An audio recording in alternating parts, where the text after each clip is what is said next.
পুরুষের কষ্ট সাইলেন্স হয়। একটা ছেলে ছিল, সবসময় হাসতো, বন্ধুদের মোটিভেশন করতো। সবাই ভাবতো ওর লাইফ তো পারফেক্ট।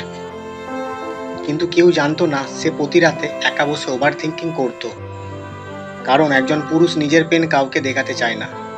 একদিন তার ফ্রেন্ড তাকে জিজ্ঞাসা করলো, তুই এত চুপচাপ কেন? সে শুধু হাসলো আর বলল, কিছুই না, একটু টায়ার্ড। কিন্তু রিয়েলিটি হলো সে টায়ার্ড না, সে ভিতরে ভিতরে ভেঙে গিয়েছে। ফ্যামিলির প্রেশার, কেরিয়ারের টেনশন, নিজের স্বপ্ন হারানোর ভয়, সব একা ক্যারি করছে। সাইকোলজি বলে পুরুষের সব থেকে বেশি পেন হাইড করে স্মাইল দিয়ে। কারণ সোসাইটি স্ট্রং মানুষ পছন্দ করে, ভাঙা মানুষ না। তাই অনেক পুরুষ নিজের ইমোশনাল মেরে ফেলে শুধু দায়িত্ব পালন করার জন্য। সব থেকে স্যাড রিয়েলিটি জানো, একজন পুরুষ তখনই কাঁদে যখন সে কমপ্লিট একা হয়ে থাকে। পুরুষের কষ্ট সাইলেন্স না, কারণ তার কান্না দেখার মানুষ খুব কম। তাই